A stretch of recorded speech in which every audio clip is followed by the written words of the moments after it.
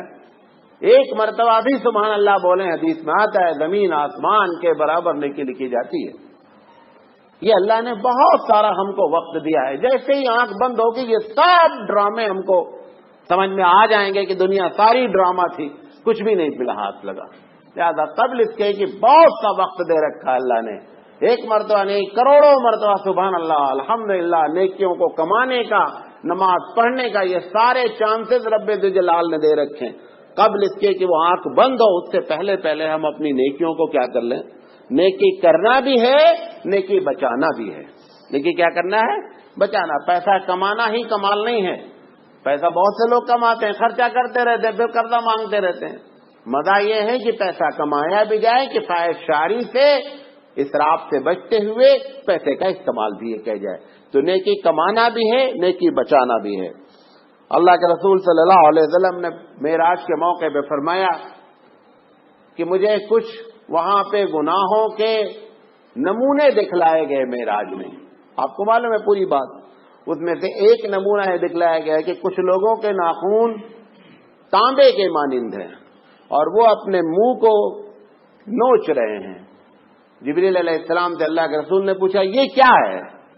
فرمایا یہ وہ لوگ ہیں جو دنیا میں غیبت کرتے تھے، یہ آج اپنی حسرت اور اپنی مایوسی کو دیکھ کر کے ان کو اللہ نے یہ ناخون دیا اور ان کو یہی کیفیت طاری ہے، وہ اپنے چہروں کو نوچ رہے ہیں۔ لہذا کوشش یہ کریں کہ غیبت سے بچنے کی بات کریں۔ اب دوسرا پوائنٹ، غیبت ہو گئی ہے، مثال کے طور پر اتنی باتیں کل بھی ہوئی، اب دماغ میں بات آ رہی ہے کہ اللہ غیبت نہیں کرنا ہے، لیکن جو کر لیں اس کا کیا ہونا ہے؟ مسئلے کا حل تو نکلنا چاہیے سارا کا سارا۔ دیکھیں، سب سے پہلا اسٹیپ یہ طے کریں کہ اللہ غیبت نہیں کریں گے۔ ہے بہت مشکل کام، یہ کہنا مولانا صاحب کو بہت آسان ہے، اس پر جب تک ہم بولڈ اسٹیپ نہیں لیں گے تب تک ہم اس پر کنٹرول نہیں کر سکتے ہیں۔ یہ کہنا آسان ہے ہمارے لیے بھی، اور ہم جیسے لوگ اب آپ بھی یہاں بیٹھ جائیں گے تو یہ بولیں گے غیبت بہت بری چیز ہے، غیبت نہیں کرنا چاہیے۔ یہاں سے نکل کر گیٹ پر کھڑے ہوں گے، غیبت سے ہی سٹارٹنگ لیتے ہیں۔ ابھی اس دن غیبت سے بات ہو رہی تھی، ہم نکل کر پہنچے گیٹ پہ تو دیکھا کہ غیبت ہو رہی تھی، ہم پلٹ کر واپس آئے۔ ہم نے سوچا دیکھو اللہ ابھی تو غیبت کے بارے میں بات کیا ہے اور لوگ غیبت ہی کر رہے ہیں۔ تو سب سے پہلا یہ ہے کہ غیبت جو ہے اس کا کفارہ یہ ہے کہ سب سے پہلے اپنے اللہ کے دربار میں کہ اللہ غلطی ہو گئی ہے، ہم غیبت نہیں کریں گے، نمبر 1۔ نمبر 2، غیبت کے لیے توبہ کریں۔ 4 مسئلے اس میں الگ الگ ہیں۔ پہلا مسئلہ کچھ لوگوں کی رائے ہے کہ توبہ کر لیں اللہ تعالیٰ معاف کر دے گا۔ کچھ لوگوں کا کہنا ہے نہیں صاحب، وہ جس کی غیبت کی ہے، کیونکہ معاملہ حقوق العباد کا ہے، لہذا جس کی غیبت کی ہے اس سے جب تک معافی نہیں مانگیں گے تب تک معاف نہیں ہوگا۔ یہ بہت بڑا پنگا ہے۔ اور پھر کس سے معافی مانگے؟ دن بھر تو یہی کرتے ہیں، پتہ چلا کئی سال تو معافی مانگنے میں لگ جائیں گے۔ لیکن فتویٰ اسی پر ہے کہ اگر غیبت کی گئی ہے کسی شخص کی، جب تک اس سے معافی نہیں مانگیں گے معاف نہیں ہوگا۔ بعض لوگوں نے کہا نہیں صاحب، اگر ہماری غیبت کی انفارمیشن اس کو ہو چکی ہے تب اس سے معافی مانگنا ضروری ہے، ورنہ صرف توبہ کر لینا کافی ہے۔ ہم نے غیبت کی کسی کی، اس کو پتہ نہیں چلا کہ مولانا نے غیبت کی ہے، اگر ایسا کیس ہے تو اس میں اکثر لوگوں کی رائے یہ ہے کہ آپ غیبت کا گناہ اپنے اللہ کے دربار میں حاضری دے کر 2 رکعت نماز پڑھیں، توبہ کر لیں، دل کی ندامت سے مانگ لیں۔ کیونکہ آپ جا کر کے اس کو جب یہ بولیں گے، جب انفارمیشن نہیں ہے، جا کر یہ بولیں گے کہ میں آپ کی غیبت کیا ہوں، تو چونکہ جس معاشرے میں ہم رہ رہے ہیں وہ اتنا نیک آدمی تو نہیں ہے کہ خوش ہو جائے گا کہ کہے گا یار دیکھو کتنا نیک بندہ ہے آ کر کے مجھ سے، وہ بلکہ الٹا آپ کے اوپر ایکشن لے گا۔ اگر زبان سے نہیں بولے گا تو دل میں آپ کے خلاف، ہاں مولانا صاحب ویسے تو بڑے دوست بنتے تھے، اور یہ ہمارے خلاف خوب غیبت کر رہے ہیں. اب آپ جا کر کے انفارمیشن دیے تو وہ جو ہماری اس کی دوستی بنی ہوئی تھی وہ دشمنی میں کیا ہو جائے گی؟ چینج ہو جائے گی. تو بعض لوگوں کا کہنا ہے کہ اگر نہیں اطلاع ہے تو معافی مانگ لیں، جا کر بتانے کی ضرورت نہیں ہے کہ صاحب میں نے غیبت کی ہے. اگر پہنچ گئی ہے بات تب ایسی شکل میں توبہ کریں اور اس سے جا کر کے معافی بھی مانگیں. اگر غیبت جس کی وہ مر گیا ہے، ایسا بھی ہو سکتا ہے نا، کیونکہ ہم تو ماشاءاللہ نیچے سے شروع کرتے سب کی کرتے ہیں، اوپر سے نیچے تک غیبت کرتے ہیں. اگر غیبت کرنے والے کرنا جس کی غیبت کی گئی ہے اگر اس کا انتقال ہو گیا ہے تو پورے زندگی جب جب اپنے لیے دعا کریں اس کے لیے بھی دعا کریں. ایک مرتبہ نہیں، جب آپ اپنے لیے دعا کریں اللہ ہمارے گناہوں کو معاف کر دے، اس کے لیے بھی اللہ جس کی ہم نے غیبت کی ہے اس کے بھی گناہوں کو معاف فرما دے. جب جب یاد آئے تب تب اس کے لیے کیا کریں؟ ہم دعا کریں. یہ طریقے ہیں اگر غیبت ہو چکی ہے تو غیبت سے پلٹنے کی. تیسری بات، غیبت جو سنتے ہیں لوگ ان کا کیا حکم ہے؟ اللہ کے رسول صلی اللہ علیہ وسلم فرمایا نہا رسول اللہ صلی اللہ علیہ وسلم عن الغیبہ وعن استماع الغیبہ.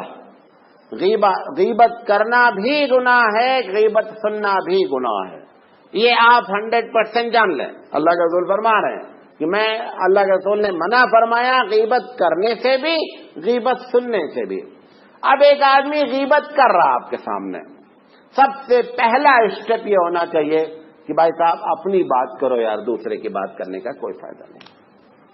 اگر ایک مرتبہ آپ اس سے کہہ دیں تو اس کی پھر اتنی ہمت نہیں، کیونکہ وہ چور ہے آدمی، غیبت کرنے والا چور ہے. چور کے اندر کریج نہیں ہوتا ہے، کوئی کتنا بڑا بھی ہو.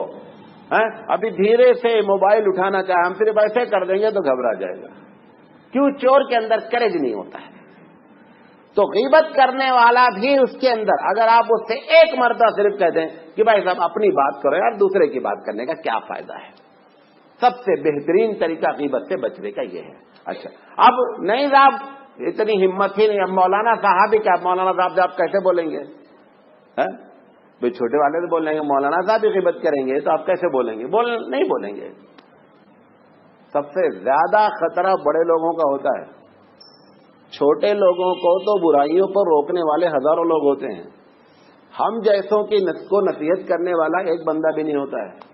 اگر ہم اپنی نصیحت خود سے نہیں کرنے کے لائق ہیں تو سب سے بے تکے آدمی ہم ہیں. یہ بتا دیں آپ کو، کمپنی کا باس، یہ بڑے بڑے مولانا لوگ، بڑے بڑے حافظ لوگ، اگر یہ اپنی اصلاح خود نہیں کر پا رہے ہیں تو یہ ان کی اندر اگر برائی پیدا ہوئی تو بدترین لوگ زمین پر یہ ہیں.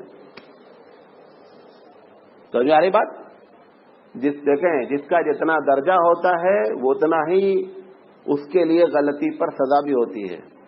قرآن مجید کہتا ہے اے نبی کی بیویوں، اگر تم نے گناہ کیا تو تم کو ڈبل سزا ملے گی. کیوں؟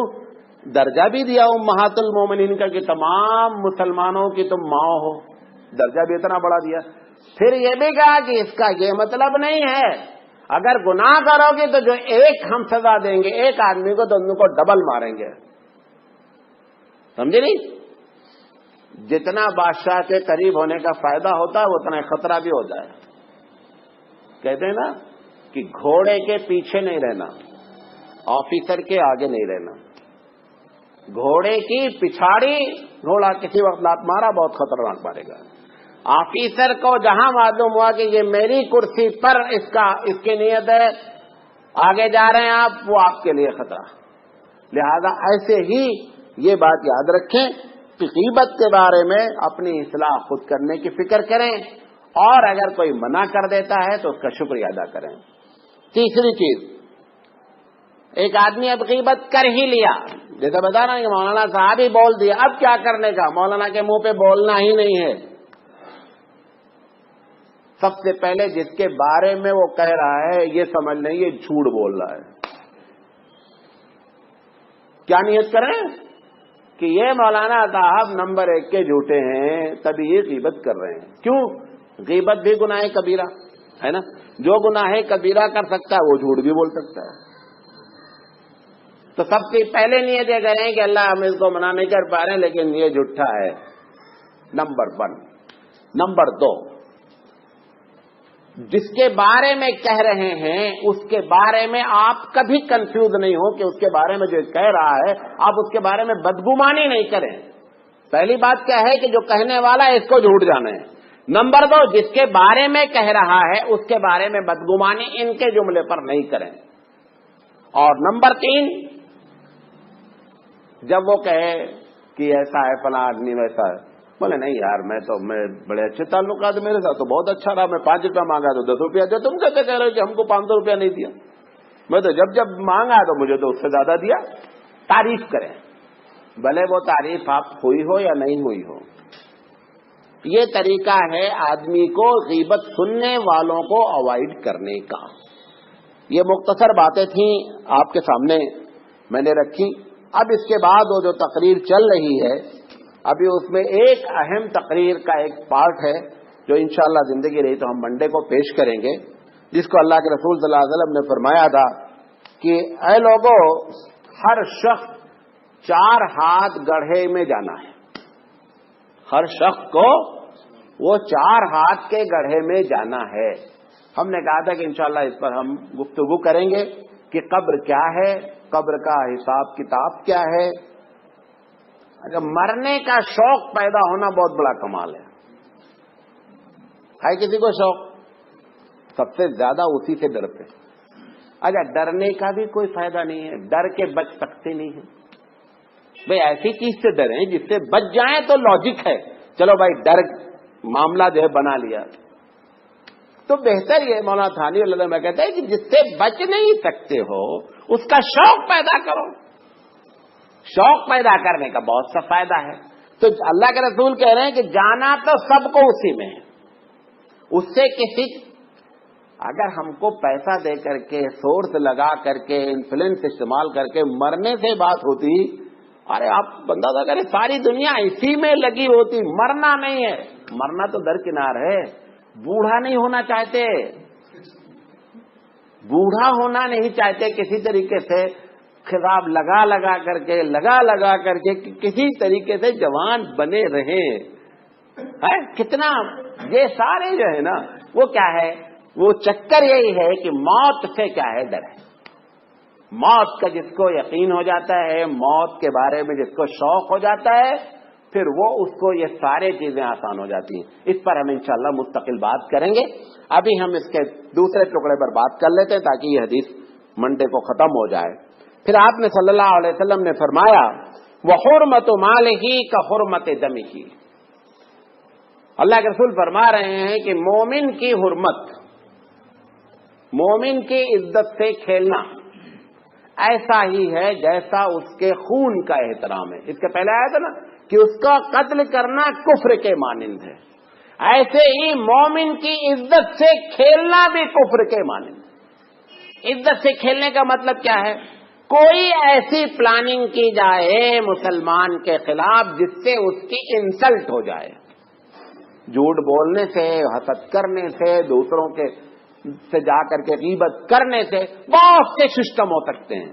دیکھیں یہ یاد رکھیں کہ پروردگار عالم کو مومن بہت پسند ہے۔ میں نے اس کے جب تقریر شروع کی تھی تو بتائی تھی نا یہ بات کہ عزت اللہ کے لیے، عزت اس کے رسول کے لیے، تیسرے کیٹیگری میں لا کر رکھا تھا کہ عزت مومنین کے لیے ہے۔ لہذا مومن کی عزت سے کبھی نہیں کھیلیں۔ مسلمانوں کے بارے میں نظریہ ہمیشہ اچھا رکھیں، اپنی ذات سے۔ مثال کے طور پر میں بھٹکل گیا تھا، مجھے بڑی خوشی ہوئی بھٹکل کے بارے میں، اور بڑا افسوس ہوا کہ اتنے دن تک میں بھٹکل نہیں آیا۔ وہاں پہ 90% جب مسلمانوں کے معاملات ہیں تو ان کی اپنی عدالت ہے۔ عدالت، سرکاری عدالت، کورٹ میں جانا معیوب ہے، کیونکہ 60 سے 65% آبادی مسلم ہے۔ اگر مسلم سے مسلم کا، میں آپ لوگوں سے بھی اپیل کرنا چاہتا ہوں اور پوچھنا چاہتا ہوں، ایک مسلمان کا ایک مسلمان سے کسی معاملے میں جھگڑا ہے، آپ بتائیے کہ آپ کے جھگڑے میں فیصلہ کرنے والا کرنے والی کتاب رب ذوالجلال کی موجود ہے یا نہیں ہے؟ اپنے زیر زبر پیش کے ساتھ موجود ہے، پھر بھی آپ عدالت کا دروازہ کیوں کھٹکھٹاتے ہیں؟ ایک غیر مسلم سے معاملہ پڑا، چلو ٹھیک ہے، ایک مسلمان کا مسلمان سے معاملہ ہے، کیوں نہیں کسی کے پاس جا کر کہتے ہیں کہ مولانا صاحب اس میں بتاؤ ہمارا اللہ کیا کہتا ہے؟ اگر ہم غلطی پر ہیں سرنڈر ہوتے ہیں، اور اگر وہ غلطی پر ہو تو کہے ہم سرنڈر ہوتے ہیں۔ بہت زیادہ تقریر کرے تو کیا بولتا معلوم؟ جو مظلوم رہتا ہے وہ بولتا اللہ کی کتاب جو فیصلہ کرے گی ہم مان لیں گے۔ کون بول رہا ہے؟ مظلوم، کیونکہ اسے معلوم ہے کہ کتاب میں ہمارے فیور میں لکھا ہے۔ وہی جب کبھی ظالم ہوتا ہے تو کیا بولتا ہے؟ سپریم کورٹ تک لڑیں گے، اینٹ سے اینٹ بک جائے، کھپڑا نریا بک جائے گا، لیکن عدالت جائیں گے۔ یہ مسلمان کا شیوا نہیں ہے، یہ آپ کو بتا دیں۔ اسی کو قرآن مجید نے کہا ہے کہ وَمَن لَّمْ يَحْكُم بِمَا أَنزَلَ اللَّهُ فَأُولَٰئِكَ هُمُ الْكَافِرُونَ کہ اللہ کی کتاب کے مطابق جو اپنے فیصلے نہیں کرتے ہیں، اصل کافر یہ لوگ ہیں۔ کم سے کم جو مسلمانوں کے معاملات ہیں ان معاملات میں تو ہم اللہ کی کتاب رسول کی طرف لوٹ سکتے ہیں اپنے معاملے کو حل کرنے کے۔ مجھے وہ جا کر کے بڑی خوشی ہوئی، انہوں نے کہا دیکھا کئی جگہ شرعی عدالت کے نام پہ آفس بنا ہوا ہے۔ ہم نے کہا یہ کیا ہے؟ انہوں نے کہا ہمارے سارے مقدمے ہم لوگ لا کر کے یہاں دیکھ لیتے ہیں، اور اگر کوئی عدالت جاتا ہے تو ہم اس کو مایوب سمجھتے ہیں۔ ہاں کسی غیر مسلم جو کوئی معاملہ پھنس گیا ہے تو الگ بات ہے، لیکن ہمارے مسلمانوں کے آپس کے معاملے جو ہے وہ عدالت پہ سمٹائے جاتے ہیں۔ لہذا مسلمان کی عزت کو عدالت میں لے جانا اور پھر جھوٹ بولنا، سب سے پہلے مقدمہ جو قائم ہی کیا جاتا ہے وہ جھوٹ پر قائم کیا جاتا ہے، وہ واقعہ ہوا ہی نہیں رہتا ہے۔ ابھی ایک مقدمہ یہاں ہوا ہے، جناب چاقو لے کر کے ہمارے گھر پہ آ کر کے ڈرا رہے تھے، میں نام نہیں لینا چاہ رہا ہوں۔ چاقو لے کر میں نے ان سے کہا کہ جب وہ چاقو لے کر کے تمہارے گھر پر آئے تو پہلا فرض تھا عدالت میں جانے سے پہلے ایف آئی آر ہونا چاہیے تھا، فلاں آدمی مجھے چاقو دکھلا رہا ہے۔ لاجک ہی نہیں ہے، اس کو سمجھ ہی نہیں رہے ہیں کہ جھوٹ ہے اتنا، کیونکہ مقدمہ قائم ہی ہوتا ہے جھوٹ کی بنیاد پر۔ پہلے جھوٹ بولنا ہے پھر مقدمہ کرنا ہے۔ مسلمان کی عزت سے کبھی نہیں کھیلیں، اللہ کو یہ بات بہت ہی ناگوار ہے۔ اللہ کا ذکر فرماتے ہیں وَمَن يَتَعَلَّ عَلَى اللَّهِ يُكَذِّبُهُ جو اللہ کے مقابلے میں قسم کھائے گا اللہ اس کو ضرور جھوٹا ثابت کرے گا۔ سامان بیچنا ہوتا ہے، قسم کھا لیتے ہیں، پوچھتا ہے بھائی صحیح بتاؤ تمہیں کتنے میں پڑا ہے؟ نہیں، خدا کی قسم کھا کے کہتے ہیں کہ 5 روپے کا فائدہ اس میں۔ کیوں اپنا 5 روپیہ برباد کر رہے ہیں؟ اللہ کہہ رہا ہے کہ اگر ایسی قسمیں کھائی جائیں گی تو میں ضرور اس کو جھوٹا ثابت کروں گا۔ کیسے جھوٹا ثابت کرے گا؟ اب مثال کے طور پر تم نے قسم کھا لی کہ صاحب یہ 100 روپے کی چیز ہم نے خریدی 105 بیچ رہے ہیں، وہی سیم سامان جا کر اس نے 85 روپے کا بازار میں خریدا، لا کر تمہارے منہ پہ مار دیا۔ جس میں تم نے قسم کھائی تھی کہ 100 روپے کا ہے، ہم 5 روپے فائدہ لے رہے ہیں، وہی سامان بازار میں کتنے میں مل گیا؟ 85 میں مل گیا، لا کر تمہارے منہ پہ۔ یہی مطلب ہے کہ تم کو اللہ جھوٹا ثابت کرے گا کہ دیکھ تو نے قسم جھوٹی کھائی تو جھوٹا ہے۔ اللہ کے سلطان فرما رہے ہیں کہ جب اللہ کے خلاف قسمیں کھائی جاتی ہیں تو پروردگار عالم اس کو ضرور جھوٹا ثابت کرتا ہے، پبلک میں اس کی رسوائی ضرور ہوتی ہے۔ پھر آپ نے فرمایا وَمَن يَغْفِرْ يُغْفَرْ لَهُ جو لوگوں کو معاف کرتا ہے اللہ کہتا ہے کہ ہم بھی اس کو معاف کرتے ہیں۔ دیکھیں یہ بہت بڑا فلسفہ ہے، آپ کو بتائیں۔ بعض حدیثیں آپ کو کبھی کبھی ایسی آتی ہوں گی کہ ایک آدمی نے کوئی ایک نیک کام کیا، جنت میں چلا گیا، ہے نا، ایسا ہے۔ اب آپ کو کراس کوسچن آتا ہے کہ مولانا صاحب وہ بندے کا حق بھی تو مارا ہے پھر بھی اس کے باوجود جنت میں چلا گیا، اور آپ بولتے بندے کا حق اس وقت تک نہیں ختم ہوتا جب تک بندہ معاف نہیں کرے۔ بات سمجھے میں جو کہنا چاہ رہا ہوں؟ ایک حدیث آتی ہے، ایک نہیں 20 حدیث ایسی ہیں کہ ایک آدمی نے کوئی ایک نیک کام کیا، اللہ کی رحمت کلک کر گئی اور پروردگار عالم نے اس کو کیا کر دیا؟ جنت میں داخل کر دیا۔ اب ہمارا پارٹنر یا ہم خود سوچ کر کے یہ سوچتے رہتے ہیں کہ یہ بندہ تو ایک ہی کام کیا اور جنت میں چلا گیا, اس نے تو بڑے حقوق بھی مارے ہوں گے, انسان ہے, اور اللہ تعالیٰ نے وہ حقوق, آپ مولانا صاحب کی تقریر ہوتی ہے کہ حقوق العباد معاف ہوتے ہی نہیں جب تک بندہ معاف نہیں کرے, تو یہ کیسے چلا گیا؟ اس کا جواب سن لیں. اس کے پہلے غالباً کبھی بتایا ہے, نہیں بتایا تو آج اس کو نوٹ کر لیں جواب کو. ہوتا یہ ہے کہ جس بندے کو ایسی 2-4 حدیثیں آئی ہوئی ہیں کہ کسی نے ایک کام کیا, اللہ تعالیٰ نے اس کو جنت میں داخل کر دیا, ہوتا یہ ہے کہ اس کے لیے پروردگار عالم اس بندے کے دل میں رحم ڈالتا ہے جس کا حق اس نے مارا ہے.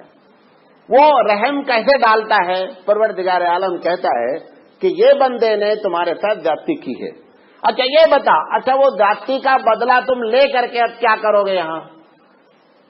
بھائی ٹھیک ہے, اللہ اس کو 50 کوڑے مارے جائیں. وہ 50 کوڑے مارنے سے تمہارا معاملہ تو حل نہیں حل ہونا ہے, لیکن نفسیاتی طور پر یہ جو مظلوم ہوتا ہے اس کو ہو جاتا ہے کہ صاحب چلو فلاں کو سزا مل گئی, لیکن فائدہ تو کچھ نہیں ہوا نا. تو اللہ کہتا ہے کہ ٹھیک ہے سزا تو ہم دے دیں گے, لیکن اگر تم اس پر راضی ہو کہ تم کو اس کے بدلے میں ہم نیکیاں دے دیں, تم اگر اس کو معاف کر دو, تو کہتا وہ تو ہوتا ہے یار یہ تو فائدے کا سودا ہے, اگر اس کو سزا مل ہی گئی تو اپنے کو کیا فائدہ ہوگا, چلو کچھ نیکیاں مل جائیں گے تو گاڑی آگے کھسکے کی. تو اس بنیاد پر پروردگار عالم اس کو اس طریقے سے لالچ دے کر کے اس کو نیکیاں اس کے اکاؤنٹ میں ڈال دیتا ہے, وہ اس نیکیوں کے بدلے میں کیا کرتا ہے, اس کو معاف کر دیتا ہے. اس طریقے سے اس کے سارے حقوق العباد, آپ یہ دیکھیں حقوق العباد معاف ہوتا ہے تبھی جاتا ہے. یہ ایک الگ بات ہے کہ پروردگار عالم کو اس میں ایکٹیو ہونا پڑتا ہے, اور وہ رب ذوالجلال اس لیے سب کے لیے نہیں ایکٹیو ہوتا, اس لیے ایکٹیو ہوتا ہے کہ وہ جس لمحے پر اس نے وہ نیکی کی ہے اتنا زیادہ اس وقت پروردگار عالم سے وہ اٹیچ ہو جاتا ہے کہ رب ذوالجلال کی رحمت جوش میں آ جاتی ہے. سمجھ میں آ رہی بات؟ اس وجہ سے ایسے ہوتا ہے, ورنہ حقوق العباد کبھی معاف ہوتے نہیں ہیں, یہ بات نوٹ کر لیں. اچھا اب جب ایسی بات کرتے ہیں تو بہت سے لوگ سوچتے ہیں اچھا چلو ایک آدھ کام ایسا کر ہی ڈالیں گے. آج اس کو بھی سمجھ لو, یہ سارے کوسچن آتے رہتے ہیں ٹیلی فون پر سراج صاحب کو. اب وہ بندہ تو ہوتا کہ اس نے کتے کو پانی پلایا, وہ عورت اتنی بدکار تھی, چلو ہمیں بھی کسی دن کتے کو پانی پلا ہی دیتے ہیں. ہوتا نا کہ کتے کو پانی پلانے سے اگر گاڑی پار ہوئی ہے تو پلا دیتے ہیں, باقی آپ نے جو بھی کرتے رہے, وہ عورت فاحشہ بھی تھی, زانیہ بھی تھی, سب کچھ اللہ معاف کر دیا, ہمیں بھی معاف کر دے گا. اس کا بھی جواب سن لو. آج جتنا جانتے جاؤ گے اتنا پھنستے جاؤ گے. مولانا تھانوی جتنا جانیں گے اتنا پھنسیں گے. تو ایک صاحب نے مولانا سے کہا کہ حضرت تب تو بہتر یہ ہے کہ نہیں جانیں تاکہ نہیں پھنسیں. تو مولانا نے کہا کہ اگر نہیں جانو گے تو اس لیے پھنسو گے کہ جانے کیوں نہیں جانے تو سوال ہوگا قیامت میں کہ جانا کیوں نہیں, اور جب جان لیا تو سوال ہوگا کہ جان گیا تو عمل کیوں نہیں کیا. رزلٹ دونوں کا ایک ہے, سوال الگ الگ ہے. LKG والے بچے سے پوچھا گیا بھائی 1 اور 1 کتنا ہوتا ہے, اس نے کہا 3, 0 مل گیا. ہائی اسکول والے بچے سے ٹیگنامنٹری کا سوال کیا گیا, اس نے بھی غلط بتایا. رزلٹ میں دونوں 0 شو کرے گا, سوال الگ الگ ہے. بات سمجھ رہے؟ تو سوال الگ الگ ہے, رزلٹ 0 آئے گا. تو یہ بھی سمجھ لیں وہ جو یہ چکر ہے کہ پھر کوئی ایک نیکی کر لیں گے, اللہ کی رحمت کلک کر دے گی اور پھر ہم گرین چینل سے سیدھے جنت میں چلے جائیں گے, سارے گناہ معاف ہو جائیں گے. وہ جس عورت نے پانی پلایا ہے کتے کو, اس کی یہ پہلے سے پلاننگ نہیں تھی کہ فاحشہ کا کام کریں گے اور کتے کو پانی پلائیں گے. آپ پلاننگ سے کر رہے ہیں, دونوں میں فرق ہو گیا. بات سمجھے کہ نہیں سمجھے؟ ہم نے یہ حدیث سن کر کے پلاننگ کی. جب ہم کو یہ معلوم ہو گیا کہ حج کرنے سے سارے گناہ معاف ہو جاتے ہیں, اب ہم پلاننگ سے گناہ کرتے ہیں پھر حج کرتے ہیں. یہ الگ کیفیت ہے, وہ الگ کیفیت ہے. یہ دونوں کو کبھی مکس اپ نہیں کریں. وہ جتنی حدیثیں مروی ہیں اس میں سے وہ بندہ پلانر نہیں ہے پہلے سے. میں بات اپنی سمجھا پا رہا ہوں آپ کو کہ نہیں؟ اس بندے نے پلان نہیں کیا ہے کہ اللہ ہم یہ گناہ کریں گے اور پھر توبہ کر لیں گے اور اللہ ہماری ساری. آپ اور ہم کیا کر رہے ہیں؟ ان حدیثوں کو سن کر کے ہم نے پلان کیا ہے کہ ہم گناہ کریں گے اور پھر وہ کتے کو پانی پلائیں گے اور پھر جنت میں چلے جائیں گے. یہ باتیں الگ الگ ہیں. بات میں اپنی سمجھا پایا کہ نہیں؟ اچھا، تو کبھی یہ دونوں باتیں جو آئی نا یہ بہت ضروری ہیں، یہ ہم کو کراس کرتی رہتی ہیں. آپ نے فرمایا وَمَن یغفر یغفر، جو معاف کرے گا وہ معاف کیا جائے گا. عادت ڈالیں روزانہ سونے سے پہلے کہ اللہ ہمارے ساتھ جس نے جو کچھ کیا ہے میں سب کو معاف کرتا ہوں. معلوم کیا ہوگا؟ ہم نے جن کے ساتھ زیادتی کی ان کے دل میں رب یہ بات ڈالے گا وہ بھی آپ کو معاف کریں گے. لیکن ہم تو قیامت تک تم کو نہیں چھوڑیں گے، پکڑ کے رکھیں گے. یہ جو ہے اللہ تعالیٰ ایسے بندے کو پسند نہیں کرتا ہے. ٹھیک ہے تم نہیں چھوڑو گے، وہ بھی تم کو نہیں چھوڑے گا. ٹھیک پارٹ ٹیپ ہے، جیسا کرو گے ویسا بھرو گے. یہاں پر یہی بات کری کہ اگر معافی کا نظریہ پیدا کیا تو رب کیا کہتا ہے؟ میں بھی معاف کروں گا. ایک دوسری حدیث میں آتا ہے کہ میرے بندے کے راز کو کوئی ایک گناہ بندے نے کیا اور آپ نے اس راز کو جانا اور جاننے کے بعد سائلنٹ رہے، خاموش رکھا. ہے وہ تو بہت مشکل کام. کم سے کم بیوی کو تو بتا ہی دینا ہے، اور پھر جب اس کو بتانا ہے تو پوری مارکیٹ میں اپنے آپ چلا جانا ہے. یہ جو بات معلوم ہے اس راز کو راز رکھیں. اللہ تعالیٰ کہتا ہے کہ میں پھر تمہارے فائل کو قیامت میں نہیں کھولوں گا. وجہ کیا ہے؟ پھر وجہ وہی ہے، آج وہاں تقریر کیا نا کہ تم نے اس کے بندے کو راز رکھا. وہ بندہ اللہ کا ہے. اللہ جس کو بھی پیدا کیا ہے اس سے محبت کرتا ہے. اس کے بندے سے تم نے محبت کی، اس کے راز کو راز میں رکھا. پروردگار عالم کہتا ہے کہ میں تمہارے رازوں کو راز میں رکھوں گا کیونکہ تم نے میرے بندے کی بے عزتی سے کیا کیا ہے؟ حفاظت کی ہے. لہذا میں تم کو یہاں بے عزت نہیں ہونے دوں گا. یہ ایسا کیوں کرتا ہے؟ ہمارا مزاج ہے لالچی. انسان مزاجن لالچی ہے. ایک صاحب نے کہا کہ مولانا بہت نیند آتی، نماز ایک دم پڑھنا بہت مسئلہ ہے. ہم نے کہا تم جب فجر پڑھو ہم تم کو 500 روپیہ دیں گے، دیکھیں تمہاری نماز چھوٹ جاتی ہے. وہ جو کہتا بندہ کہ ایک دم فجر میں اٹھ نہیں پاتے ہیں نماز، آپ اس سے کہہ دیے کہ جب تک تم جماعت کرو گے ہم 500 روپیہ دیں گے، دیکھیں چھوڑ دے نماز کو. پتا کیا چلا؟ ایک وقت کی نماز کی ویلو 500 سے نیچے رکھی گئی ہے. اور قیامت یہ معلوم ہوگا کہ ایک وقت کی نماز کی ویلو کتنی کھڑی ہے. سمجھ میں آ رہی بات؟ معاف کرنے کی عادت ڈالیں، لوگوں کو زیادہ سے زیادہ معاف کریں. میں ایک چھوٹا سا آدمی ہوں، اپنا عمل میں بتا رہا ہوں. روزانہ شام میں سونے سے پہلے اللہ جس نے بھی میرے ساتھ جو کچھ بھی کیا سب کو میں معاف کرتا ہوں. اس کا سب سے بڑا فائدہ کیا ہوتا ہے معلوم آپ کو؟ غصہ جو ہم کو بار بار آتا ہے وہ ٹمپریچر کم ہوتا ہے. دن میں آپ اس کے اثرات مرتب ہوتے ہیں. اللہ کے رسول صلی اللہ علیہ وسلم یہی بات فرما رہے ہیں کہ یہاں معاف کرو گے وہاں معاف کیا جائے گا. پھر آپ نے فرمایا وَمَن يَعْفُ يَعْفُ اللَّهُ عَنْهُ، جو دوسروں کو، یہ بھی تقریباً وہی معنی ہے. پہلے والے میں تھا کہ جو دوسروں کو بخشتا ہے، بخشنے سے مراد غلطی ہو گئی اسی ٹائم پر معاف کر دینا. یافو کے معنی ہوتا ہے غلطی ہونے کے بعد سنجیدگی سے بیٹھ کر کے معاف کرنا. دونوں باتیں تقریباً وہی ہیں. بہرحال خلاصہ کلام یہ ہے کہ بندوں کے ساتھ رحم کریں، بندوں کے ساتھ شفقت کریں، بندوں کے ساتھ معافی کا معاملہ کریں. یہ خاص کر جو اونچی پوسٹ کے لوگ ہوتے ہیں، جن کے انڈر میں لوگ کام کرتے ہیں، ان کے ثواب کمانے کے بہت سے ذریعے ہوتے ہیں. ہمارے گھر میں کام کرنے والی ہے، ہمارے دکان میں کام کرنے والے ہیں، ہمارے انڈر میں 10-20 لوگ کام کرتے ہیں. آپ ان کے ساتھ ایسا برتاؤ کریں کہ یہ معلوم ہے. دیکھیں وہ آپ آفیسر ہیں، وہ بندہ پیون ہے. ایمان سے بتاؤ آدم کی وہ بھی اولاد ہے یا نہیں ہے؟ ہم بھی آدم کی اولاد ہیں کہ نہیں ہیں؟ اللہ کے رسول سے زیادہ اس دنیا میں کس کا درجہ ہے؟ ہم زبان سے بیان بھی. آپ کہتے ہیں کہ جب کھانا پکانے والا پکاتا ہے تو اب تو خیر گیس آ گئی، لکڑی جلاتا ہے، پھر جب برسات آ جاتی ہے لکڑی بھیگ جاتی ہے، اس کو پھونک پھونک کر کے سر میں درد ہو جاتا ہے، دھواں آتا ہے. آپ فرماتے ہیں جب کھانا کھانے لگو تو اس کو بھی اپنے ساتھ بیٹھا لو، بڑا دھواں کھایا ہے اس نے. اور اللہ کے رسول صلی اللہ علیہ وسلم کی یہ عادت تھی کہ جب کبھی ایسا پکانے والا، ویسے تو آپ کے گھر میں پکتا تھا لیکن کبھی مہمان آ گئے، زیادہ لوگوں کا کھانا پکنا پڑا تو مہمان خانے میں پکتا تھا. آج ہماری کیا عادت ہے، ڈرائیور صاحب اگر ہمارے ساتھ ہیں بھی نہ تو دوسری ٹیبل پہ بیٹھنے کا ہے. اس کا نام بھی عبد الرحمان ہے، اس کا نام بھی عبداللہ ہے، وہ بھی آدم کا بچہ ہے، ہم بھی آدم کے بچے ہیں.